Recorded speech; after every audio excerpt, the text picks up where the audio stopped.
The key to brain power is language, and the key to language power is phonetic reading. In this series of videos, you will learn to read effectively by the Blumenfeld method. Hello, my name is Sam Blumenfeld, and what I am about to do will change your life forever and make it possible for you to achieve the career you want. I am going to teach you to read in a way that is simple and effective, a way that will increase your brain power and enable you to make massive cognitive gains. By teaching your child to read at home, you will be performing the most important task a parent can perform, and your child will love you for it. I have spent the last 40 years researching and writing about literacy and how it affects the brain. I have learned that the key to increased brain power is language, and that language power is acquired through phonetic reading, that is, through the alphabetic phonics manner. What is brain power? It is the ability to use this magnificent and mysterious organ in your head in the most effective, productive, creative, and rational way possible. Your brain, in fact, is more powerful than the most complex computer made by man. We are all born with this extraordinary organ, which governs everything that goes on in our bodies. Although the brain is composed of organic matter, it is also the source of our spiritual life. By spiritual, I mean all of those aspects of life that cannot be measured or touched: your ideas, your dreams, words, language. None of these have physical existence, yet they are as important to your existence as all of the physical components of your bodies. They exist in our minds, and through the use of written language, we can put them on paper. Indeed, it is the faculty of language which is the source of a human being's spiritual power. Since the key to brain power is language, and the key to language power is reading, it is vital that one learns to read in the most effective manner possible, that is, by alphabetic intensive phonics. I specify alphabetic intensive phonics because written English is a sound symbol system in which our alphabet letters stand for the sounds of the language. The brain, as we all know, is divided into two hemispheres. The left hemisphere is the seat of our language function. All human beings are born with this language faculty which permits us to develop speech. The right hemisphere is the seat of the visual function. It is where we develop art, design, perspective, architecture, and visionary functions. When written language first consisted of cave drawings, which were then followed by more complex hieroglyphics and Chinese ideographs, the right brain was used to translate them into language. Thousands of these ideographs had to be memorized in order to become a proficient reader. But when the alphabet was invented, all of that changed. The inventor of the alphabet had discovered that human language consisted of only a small number of irreducible language sounds. In English, only 44. And he created a set of symbols to represent those sounds. Thus was created a phonetic way of writing and reading. The invention of the alphabet did for the ancient world what the computer has done for the modern world. You could now do much more with much less. The result was a massive gain in knowledge. Therefore, in order to become a proficient reader who loves to read You will have to learn the letters of the alphabet and the sounds the letters stand for. In English, as we noted, we have 26 letters that stand for the 44 sounds of our language. Therefore, all of this must be taught in a simple or as simple and rational way as possible. My reading program, Alpha-Phonics, does just that. I wrote it so that anyone could teach anyone else to read English easily and correctly. Why is that so important? It is because most of our public schools teach children to read by the whole word or sight method that de-emphasizes the phonetic character of our writing system. This method of teaching has a very undesirable consequence. It diminishes brain power and produces the very opposite of what is required to increase the power of the brain. As I've said, our brains are divided into two lobes, the left and the right. The left lobe is the site of our language faculty. Every human being learns to speak a language because of that built-in language faculty. It is the source of that spiritual entity called the word, a sound symbol that is used by everyone to describe reality. How organic matter creates an immaterial spiritual phenomenon is the great mystery of human life. If you are a reader of the Bible, it may remind you of what John wrote in his gospel, quote, "In the beginning was the Word, and the Word was with God, and the Word was God," unquote. Thus, the left brain is more than the source of language. It is also the source of our spiritual being. The right lobe deals with space, vision, measurement, and all of the faculties used in art, design, construction, perspective, architecture, etc. These two sides of the brain work harmoniously together when each performs its own functions. But when teachers teach children to read by the whole word or sight method, in which the phonetic character of our written language is ignored, they are requiring the student to use the right brain to perform the functions of the left brain. And this leads to a dysfunction of the brain.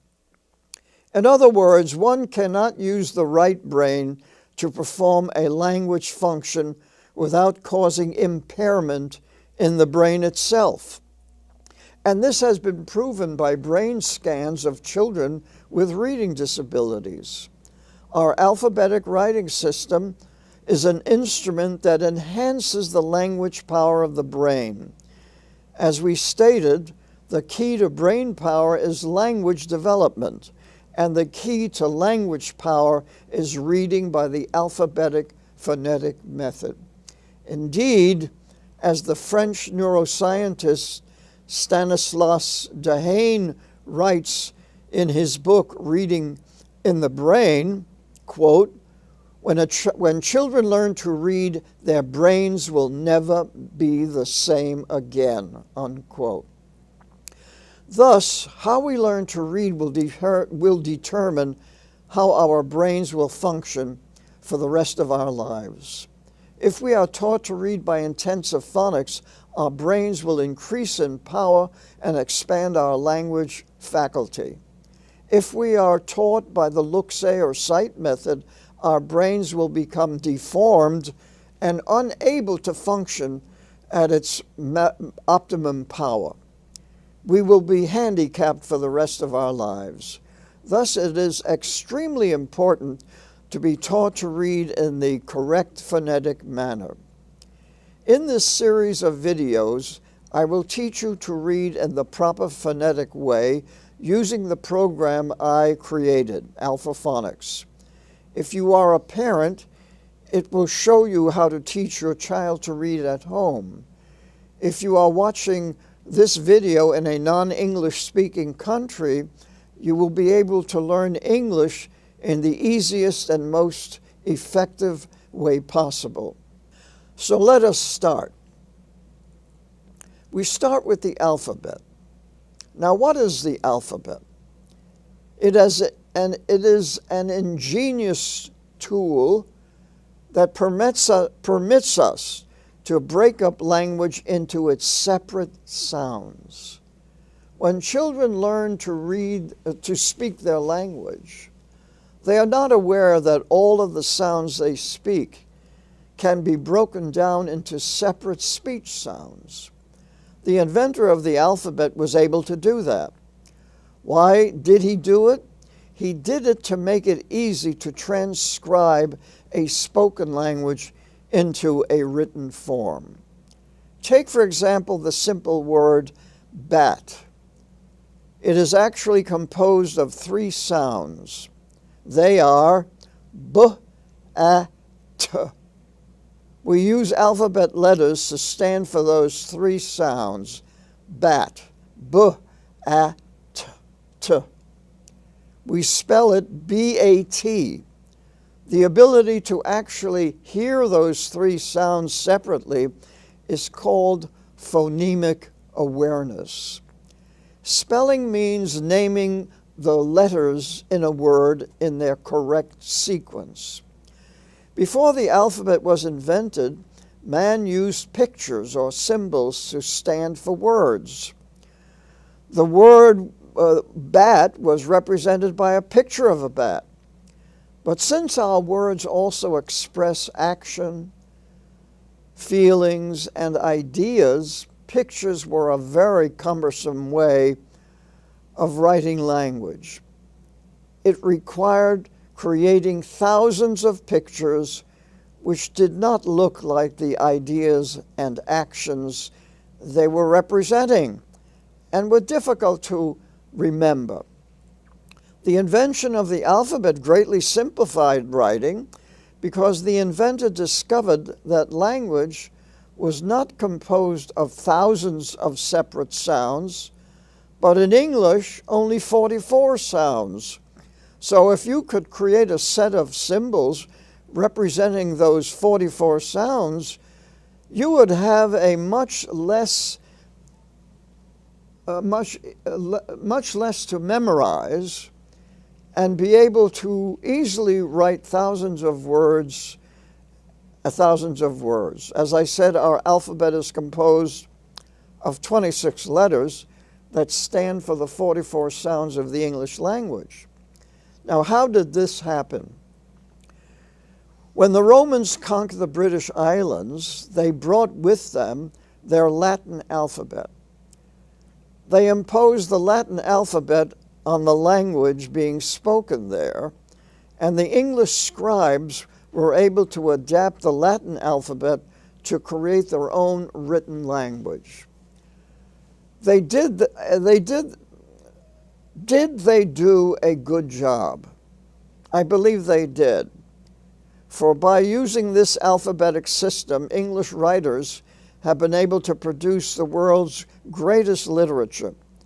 The works of Shakespeare have been translated virtually into every language on earth. Why? Because they are the greatest dramas ever produced by a human being. Indeed, English has become a world language because so many British and American scientists and writers have produced the world's most important works of science, economics, and commerce. And that is why so many people all over the world want to learn English. They know that by learning English, they are increasing their brain power and enhancing their opportunities for a fulfilling career. So let us start with the alphabet. It can be easily learned as a rhyming poem. A, B, C, D, E, F, G. H, I, J, K, LMNOP, QRS, TUV, WXYZ. If you will notice, the letter W is on a line all by itself. Why? Because it has 3 syllables. All the other letters are composed of single syllables. What is a syllable? A syllable is a unit of sound with 1 vowel sound in it. Now you know the names of the letters, and now we can begin learning the sounds that the letters stand for. In Lesson 1 of Alpha-Phonics, we introduce 5 consonant letters and 1 vowel letter. Our language sounds are divided into 2 kinds, vowels and consonants. In English, the vowel sounds are represented by the letters A, E, I, O, U, and sometimes Y. The rest are known as consonants.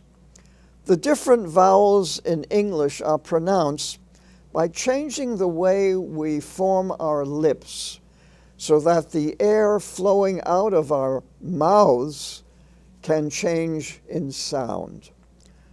Our vocal cords produce language sounds. These marvelous instruments permit us to speak and sing at different pitches. Some individuals are born with vocal cords that can produce the sublime sounds of music. We less gifted individuals are happy that we can use our vocal cords to express any word in our language very clearly. In Lesson 1, we introduced the one vowel sound, the short A, and the 5 vowel letters that stand for 5 consonant sounds, M, N, S, T, and X. The letter A stands for the A sound, as in cat. A, as in cat. The letter M stands for the sound, as in man. The letter N stands for the N sound, as in net. The letter S stands for the S sound, as in set.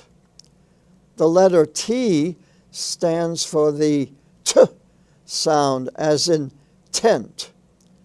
The letter X stands for the X sound, as in tax.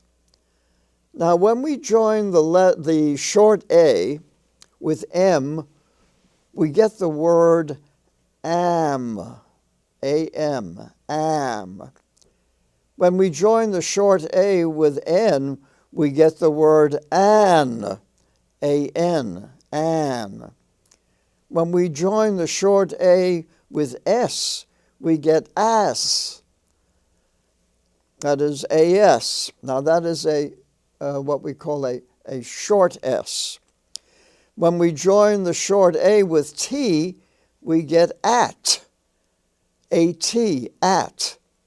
When we join the short A with X, we get ax, ax, A-X. So now we can read those 5 2-letter words, am, an, as, at, and ax. They are all words we use every day. For example, I am feeling fine. I have an apple. He is as tall as she is. We are at the mall. Dad has an axe.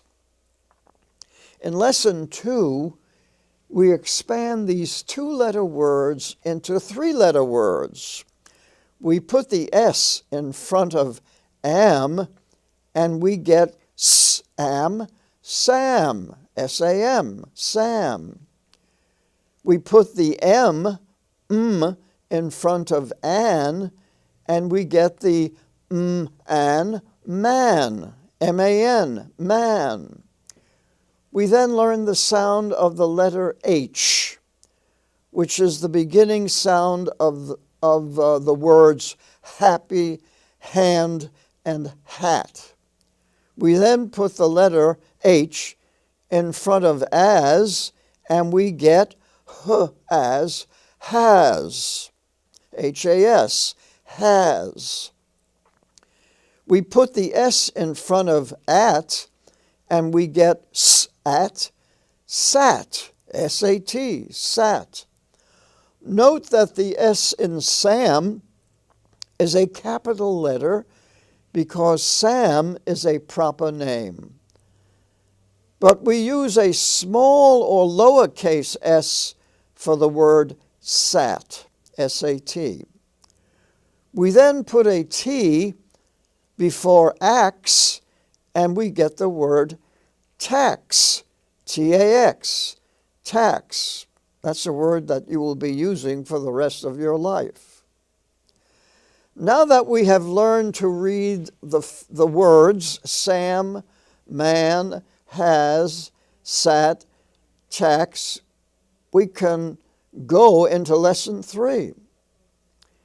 In this lesson, we arrange all of the words we can read in their spelling families. Thus, under am, we have Sam. Under an, we have man. Under as, we have as. Under at, we have sat. And under ax, we have tax. The reason why we do this is so that we can learn to spell.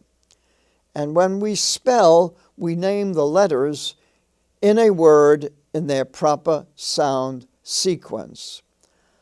So now we can actually read our first sentence. Sam sat. And our second sentence, Sam has an axe. At this point, I advise you to get a good cursive writing program so that you can learn to write English in cursive. By writing in cursive, you will learn to spell better than if you just print the letters. In cursive, the letters are connected from left to right. They are written from left to right. They are joined from left to right. The proper direction in which the sounds of the word are spoken. You will be able to see where one word ends and another begins. By writing the words, you will progress faster and more correctly in reading, or accurately in reading. And accuracy is very important. Also, make sure you hold the pen in the correct way. Otherwise, your hand and fingers will tire easily. If you hold the pen correctly, you will be able to write for hours without tiring. And this is the way we hold the pen with the 3 fingers. In lesson 4, we learn the sounds of 2 more letters, D and W. If we add the letter D to the short A, we get add, A-D, add. If we place the D before add, we get d-add, dad, D-A-D, dad. If we place the W before ax, we get the word wax, wax, W-A-X, wax. If we place the D before an, we get the name Dan, D-A-N, Dan. And now we can read 2 more sentences. Dan sat, Dad has wax. In lesson 5, we expand our spelling families. Note that the as-has spelling family we have the word was. That in the as-has spelling family, we have the word was. Was is pronounced was, not was. There is no word in English pronounced was. This is the kind of irregular sounds we have in English, usually a variant of a vowel sound. You should be able to read all the words in this lesson since they consist of only letters you have already learned. If it is slow going, take your time and repeat the words until you can read them fluently.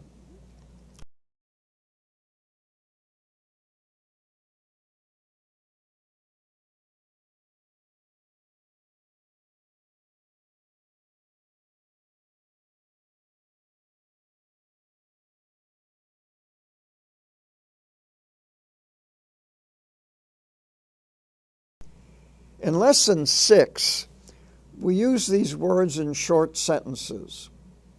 A sentence is a complete thought. The first word in a sentence should always be capitalized. Also note the punctuation at the end of the sentences. There are periods and question marks. When the sentence asks a question, we ended with a question mark.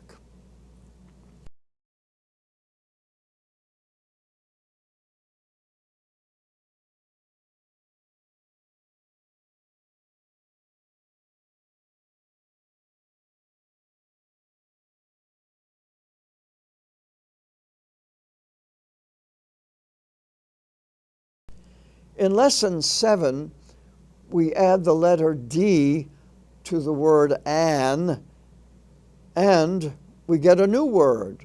The word is and, A-N-D. Then, if we place the letter H before and, we get hand, H-A-N-D.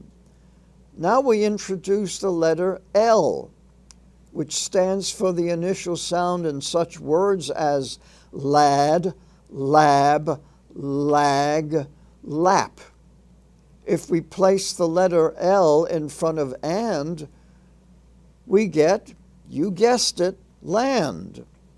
If we place the letter S in front of and, we get sand. The rest of the lesson is comprised of short sentences using the words we have just learned.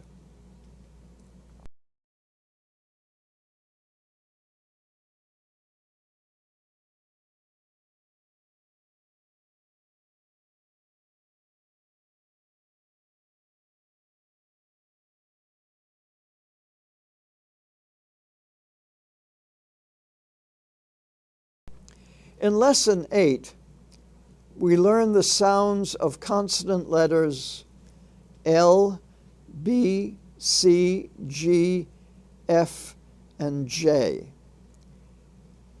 In lowercase, they are L, B, C, G, F, and J. By now, you should be able to easily analyze the sounds in each three-letter word.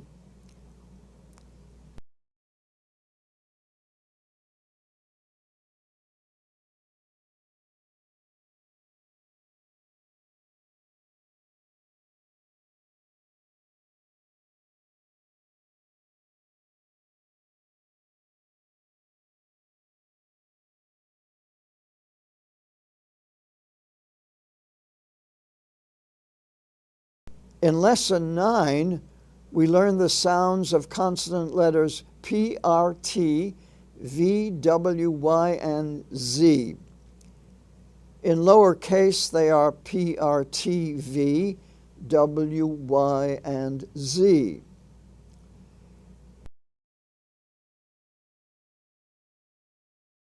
In Lesson 10, we list all of the words learned thus far in their spelling families. Note that in the as spelling family, the words bass, lass, and pass end with double S.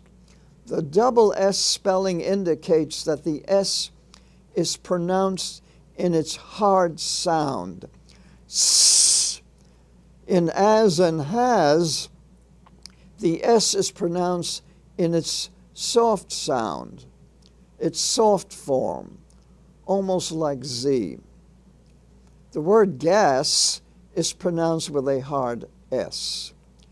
Always use a word in the way it is pronounced in common speech, regardless of its spelling.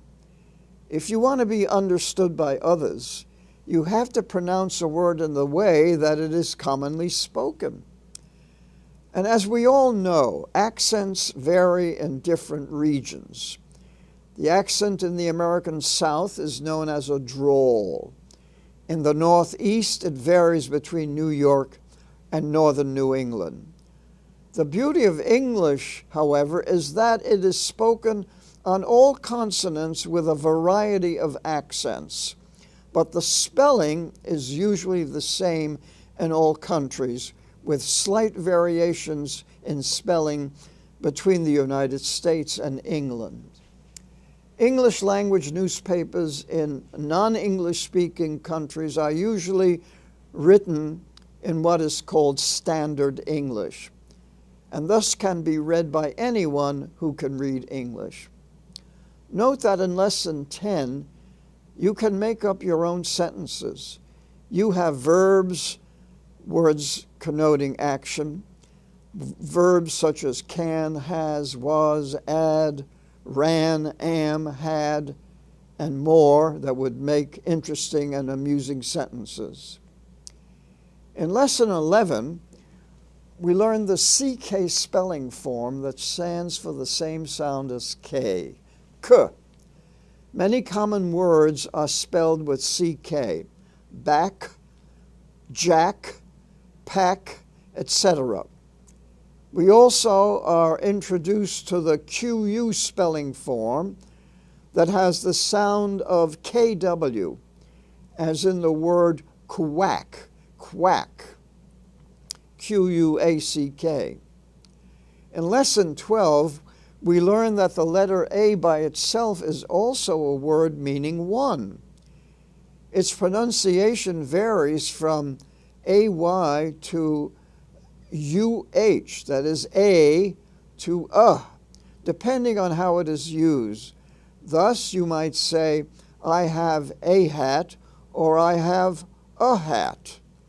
Both are correct. In Lesson 13, that particular lesson is comprised of sentences using words already learned. Lesson 14 is a general review of every combination of consonants and short A, the purpose of which is to increase the speed of word recognition. The aim is to become a fluent reader, and drill in the letter sounds and their combinations will help you get there. However, if you feel like proceeding further without the drill, feel free to do so. The beauty of Alpha-Phonics is that you can always go back to a previous lesson if you feel the need to review it.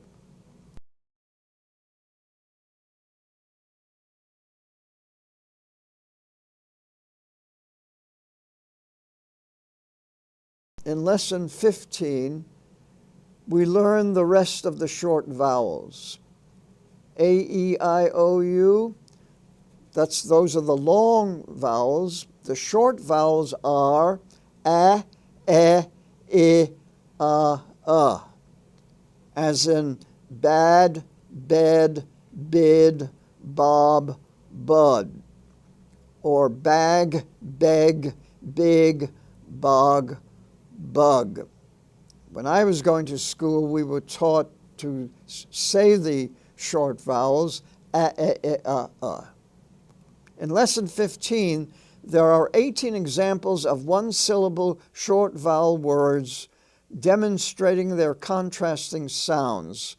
For example, bed and bid, or beg and big, or pen and pin, or set and sit, pat and pot, tick and tock, hem and him, log and lug, knot and nut, ham and hum, etc. As you can see, the slight variation in vowel sound can make words with totally different meaning. Yet our ears are attuned to distinguishing between these different vowel sounds. In Lesson 16, we concentrate on one-syllable short E words in their spelling families, such as ed, bed, fed, led, ned, red, ted, wed, or el, bell, sell, del, fell, gel, sell, tell, well, and yell. As you can see, it is easy to expand your vocabulary, that is, your reading vocabulary, by learning the words in their spelling families. As you will notice, some words sound alike but have different meanings, as in sell, spelled with a C, and cell, spelled with an S. Cell, C-E-L-L, refers to a prison cell or an organic cell. Sell, S-E-L-L, refers to an economic trade or exchange. We call such words homonyms. They sound alike but have different meanings and spellings.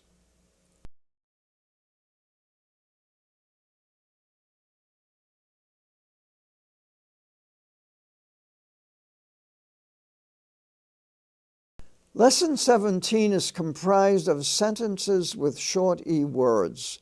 Take the time to read all of the sentences and write them in cursive. By writing them, you will be learning to spell them. Note that each sentence begins with a capital letter and that it ends with a period or question mark.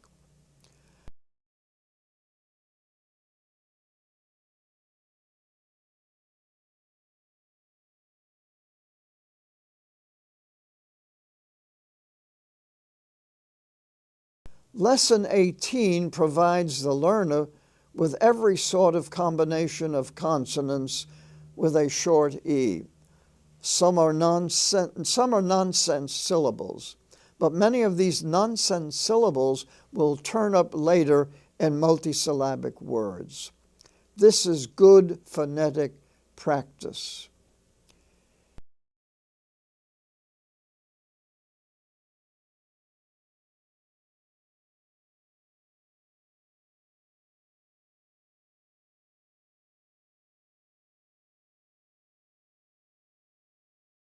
In Lesson 19, we concentrate on short I words in their spelling families. See how it expands your reading vocabulary.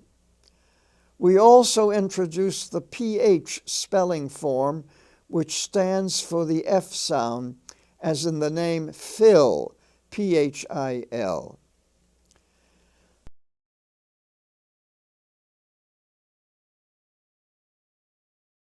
Lesson 20 is comprised of sentences with short I, short A, and short E words. Read them and then write them in cursive, which will help you learn to spell them. Lesson 21 introduces the TH spelling form. This is known as a consonant digraft, that is, two consonant letters that stand for one sound. TH, as in the. As you know, we have 26 letters in our alphabet to stand for 44 sounds, and so sometimes we use two letters joined together to stand for one sound. By learning all of these common TH words, you will be able to make much more interesting sentences. Lesson 22 is comprised of sentences that include all of the TH words learned in Lesson 21. Many children enjoy reading these sentences because they are whimsical and include actions with pets they can visualize. Read all of these sentences and write them in cursive so that you can learn to spell all of the new words, that is, have your child write them in cursive. By doing so, you are using your eyes, your hands, your brain, and your ears in this learning process. It's very important for the child to be using eyes, ears, and hands. As Stanislas Dehaene has pointed out, phonetic reading leads to massive cognitive gains that uses all of your senses coordinated by the brain.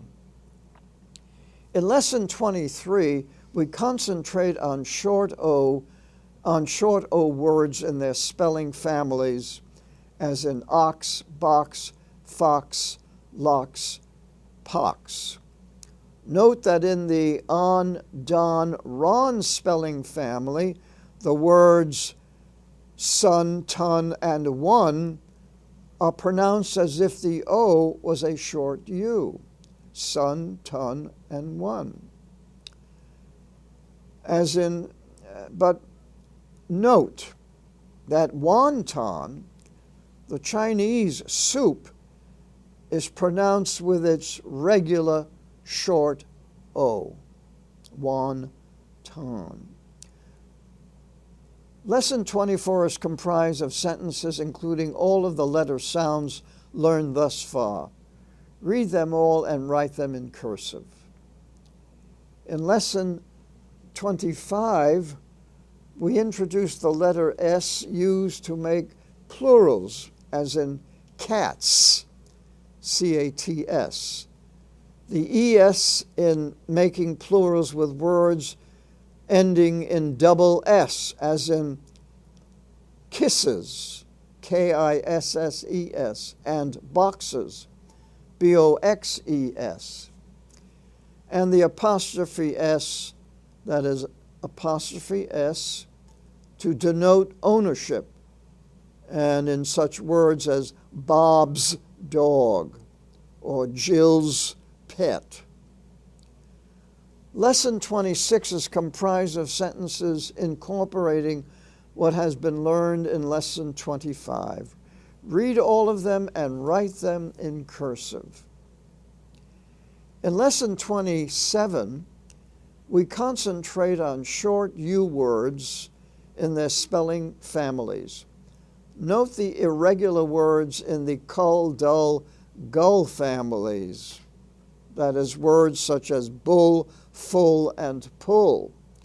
Also in the but, cut, hut family, we have put, with its own vowel sound. Put, a word used in golf, is pronounced with a regular short U. Lesson 28 is comprised of sentences with everything that has been learned thus far, all of the short vowels and all of the consonants in the English language. In Lesson 28A, which is comprised of syllable words with B's and D's, we learn to distinguish between those two letters because some beginning readers find them confusing. However, if you have been writing all of the words in cursive, you will not be confused by a B or a D. In manuscript or print script, these two letters look very much alike, but in cursive they are quite distinctive. The hand does not confuse them, since in cursive, a B starts like an L and the D starts like an A. The hand's knowledge is transferred to the brain.